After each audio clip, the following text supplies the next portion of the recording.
हीरा group, जिसकी क़यादत doctor Nowhera Sheikh कर रही हैं, मुतअद्दिद कानूनी हमलों और मुनज़्ज़म साजिशों का शिकार है। हीरा ग्रुप की बुनियाद ख़वातीन को बाख्तियार बनाने के मकसद से रखी गई थी, मगर उनके खिलाफ बेबुनियाद इल्ज़ामात, सियासी दबाव और एक मुनज़्ज़म बदनामी की मुहिम चलाई गई। पॉलिटिकल प्रेशर डाल के उनको कॉल करके और हमारे बारे में बता के कि ये डुबाने वाली है, ये करने वाली है, ये स्कैमर है, फलाना है, ये स्कैम है, फलाना है करके बोल के वहां से प्रेशर डाल के कॉल करा के कुछ ना कुछ करके बताना है। हीरा ग्रुप के मसाइल का आगाज उस FIR से हुआ जिसके नतीजे में डॉक्टर नोहेरा शेख की साख को नुकसान पहुंचाने के लिए एक मुनज़्ज़म मुहिम शुरू की गई। ये FIR मशकूक बुनियादों में दर्ज की गई और इसमें लगाए गए इल्जामात इंतहाई कमजोर थे। ये महज एक कानूनी कार्रवाई नहीं थी, बल्कि ये हीरा ग्रुप को नुकसान पहुँचाने और डॉक्टर नोहेरा शेख की कामयाबी को किसी भी कीमत पर रोकने के लिए एक मुनज़्ज़म हमला था। कि हीरा ग्रुप के ऊपर जो भी जुल्म हो रहा है या जो भी बातें हो रहे हैं वो सब झूठ और फेक है। डॉक्टर नोहेरा शेख की कामयाबी ने बाज़ सियासी और कारोबारी मुखालिफिन को नाराज कर दिया। ये FIR एक हिकमत अमली के तहत की गई थी ताकि कानूनी रुकावटें खड़ी की जा सके। जब कानूनी लड़ाइयाँ शुरू हुई तो वाज़ेह हो गया कि FIR महज एक बड़े मंसूबे की शुरुआत थी। सुप्रीम कोर्ट में ये केस फाइनल पे है और आप सबके काम आसान हो जाने का टाइम करीब आ गया तो दुश्मनों को फिर से क्या है, एक बहाना मिल गया बहकने का, लोगों को भड़काने का और वापस तकलीफ पहुंचाने का और आपको जो आसानी से आपके जो पेमेंट मिल जाने वाले ही उस काम को रुकाने का। डॉक्टर नोहेरा शेख को मुतअद्दिद धमकियों का सामना करना पड़ा, जिनमें ईमेल के जरिए मौत की धमकियां भी शामिल थी, जो एक खास ईमेल के जरिए भेजी गई थी, जिसमें उनकी जान को वाज़ेह तौर पर खतरे में डालने की बात की गई थी। इस ईमेल का पता एक अस्पताल में मौजूद कंप्यूटर से चला, जो कि एक बड़े मुस्लिम लीडर के जेर इंतजाम था, जो एक अहम सियासी शख्सियत भी है। इन धमकियों की तहकीकात ने एक मुनज़्ज़म कोशिश का पर्दाफाश कर दिया, जिसका मकसद हीरा ग्रुप को गैर मुस्तहकम करना था। 3 लाख का FIR महाराष्ट्र से करवा के बेल हो के रिलीज होने से पहले अंधेरे वक्त में सुबह सुबह मेरे लोग आने से पहले मुझे उठाकर अरेस्ट करा के देने में किसका हाथ था, किसके पैसे इन्वेस्टमेंट थे, फ्लाइट टिकट्स कौन करवाए, ये सब आप अच्छे से जानते हैं।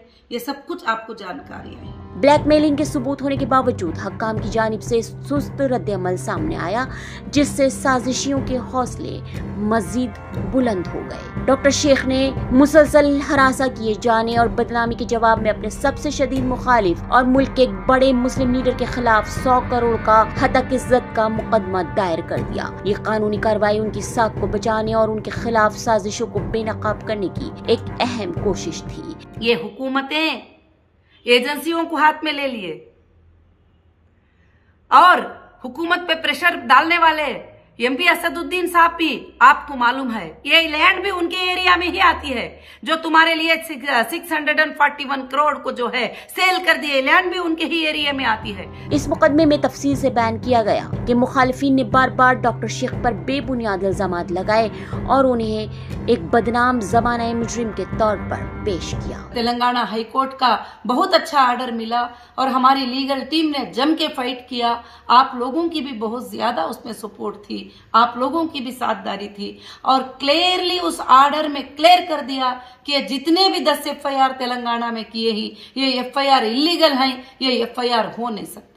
हाई कोर्ट ने ये बात कहा है कि इलीगल डिटेंशन किया था नोहेरा शेख को। सुप्रीम कोर्ट के जज साहब ये बात कहे ही कि 2 साल 4 महीने तुमने पिटिशनर को अंदर रखा है, कौन से एविडेंस के ऊपर तुमने अंदर रखा था। साजिश के इब्तिदाई मराहिल में सबसे खौफनाक वाकया आफिया प्लाजा में पेश आया, जो कि हीरा ग्रुप की एक जायदाद है। मकामी बदमाशों ने आवाम को डराया, धमकाया और मॉल में दाखिल होने से रोका।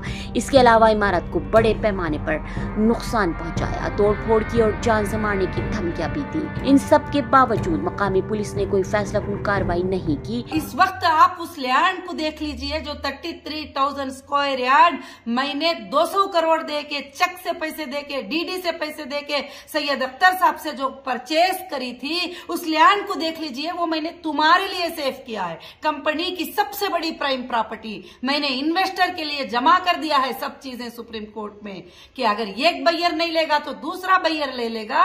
ये लोग जो है यहाँ पर परेशान है। अच्छा, सुप्रीम कोर्ट ने जो है डीमार्केशन का आर्डर देने के बाद, सुप्रीम कोर्ट के आर्डर के ऊपर डीएम आके डीमार्केशन करने के बाद वहां पर कई एजेंसियों के आईओएस वहां पर ठहरे रहे गवाह के तौर पे। वो सब कुछ होने के बाद भी यहाँ पर जो है लैंड के ऊपर बैठना, कब्जे करना, होटल्स बनाना, स्पोर्ट्स के ग्राउंड बनाना, अगर हम जाते हैं तो वहां पर जो है जुल्म करना। तो कोई भी बायर वहां जाता है तो कौन बायर जो है उसके लिए पेमेंट क्रेडिट करेगा जो इस तरह के जो है काम करते हैं। इन वाकयात के सिलसिले में दर्ज की गई एफआईआर्स को या तो नजरअंदाज कर दिया गया या उन्हें दूसरी सिमत मोड़ दिया गया, जिससे डॉक्टर नौहेरा शेख को मजीद हरासानी का सामना करना पड़ा। पुलिस की नाकामी और मुजरिमों को मिलने वाली सियासी हिमायत ने हीरा ग्रुप के खिलाफ इस साजिश की मुनज़्ज़म नौइयत को मजीद वाज़ेह कर दिया है। हीरा ग्रुप और डॉक्टर नौहेरा शेख के खिलाफ होने वाले इब्तिदाई कानूनी हमले और साजिशें उन बेपनाह चैलेंजेस को जाहिर करती हैं जो उन लोगों को दरपेश होते हैं जो ताकतवर सियासी कुव्वतों के खिलाफ खड़े होते हैं। जब मैं जाके लाक लगाती हूँ, फिर हाईकोर्ट आर्डर देती है कि पीसफुल पोजीशन जो है हीरा ग्रुप की लैंड का, उसमें कोई भी इन्वॉल्व ना हो, तो जब मैं वहां जाती हूँ तो पुलिस क्या करती है, मैं पुलिस को कॉल करती हूँ, सर यहाँ पर दूसरे जो है मेरी लैंड के ऊपर जो है घर बना दे रहे। पुलिस कहती मैडम तुम निकल कर बाहर आ जाओ। अरे ये लोग, जो चाय बेचने वाला आकर वहां खड़ा होके कहता है ये लैंड मेरी है तो ठीक है तुम पोजीशन के ऊपर ही तुम चले जाओ। सोचो ये कितनी मिली भगत है। ये जो बैठकर आपको कहते हैं ना कि हम पैसे दिला देंगे, हम पैसे दिला देंगे, उनके हाथ से ये लोग करवाते हैं, क्योंकि उनको पैसे दिलाना मकसद नहीं है, ये लैंड को कब्जा कर लेना मकसद है। ये लैंड जो तुम्हारे पैसे मिल जाएंगे, हीरा ग्रुप तुमको राते रात में ट्रांसफर कर देगी और एक देना है तो डबल दे देगी। इनको वो बात पता है, इसलिए क्या करते हैं, ये एजेंसियों को यूज करते हैं। शदीद हरासानी और मुनज़्ज़म बदनामी के बावजूद डॉक्टर नौहेरा शेख का सफर उनकी मजबूती और इंसाफ के लिए अज़्म का मजहर है। उनकी साजिशों और बदनामी के खिलाफ जद्दोजहद एक उम्मीद की किरण है जो ये जाहिर करती है कि सच्चाई और दयानतदारी सख्त मुश्किलात के बावजूद भी कामयाब हो सकती है। अल्लाह रब्बुल आलमीन ना पिछले मेंबर को नुकसान होगा, ना अब के मेंबर को नुकसान होगा, ना हीरा ग्रुप के मेंबर को पहले नुकसान हुआ है। हाँ, सब लोगों ने कहा कि आप वापस बिजनेस को स्टार्ट करें, बिल्कुल मैंने स्टार्ट किया है इंशाअल्लाह। और जो लोगों को कभी हीरा ग्रुप से नुकसान नहीं हुआ वो लोग जरूर मुझे साथ दे रहे हैं और आएंगे इंशाअल्लाह। मैं बिजनेस करूंगी, सुप्रीम कोर्ट के उस वर्ड को साबित करके बताऊंगी कि start your business with your investor इंशाअल्लाह। और वो मेंबर को जो भरोसा रख कर आते हैं, जरूर से जरूर हमारा बिजनेस अल्लाह के फजल से इंशाअल्लाह रन होगा। मुखालिफिन की ज्यादतियों के खिलाफ हीरा ग्रुप की इस लड़ाई से अंदाजा लगाया जा सकता है कि नाइंसाफी के खिलाफ खड़े होने और कानूनी व सियासी निजाम में जवाबदेही की जरूरत कितनी अहम है। कि इंशाअल्लाह बार बार बुलाकर पूछना, बार बार बुलाकर देखना, अरे वही है, वही मेरे आईबीजी मेंबर, वही मैं, वही बैंक अकाउंट, वही नौहेरा शेख है। बार बार पूछने से है क्या, पैसे हैं, देना लेना है, यही तो है। इंशाअल्लाह कंपनी के पास फुल सोर्सेस ही है, हर एजेंसी को ये बात पता है। कंपनी देने से कभी भी पीछे नहीं है, आज भी पीछे नहीं है। इंशाअल्लाह मेरी उम्मीद है अगर मुझे मौत भी आ जाएगी तो तुम्हें पैसे मिल जाएंगे इंशाअल्लाह। Bureau report, ST news.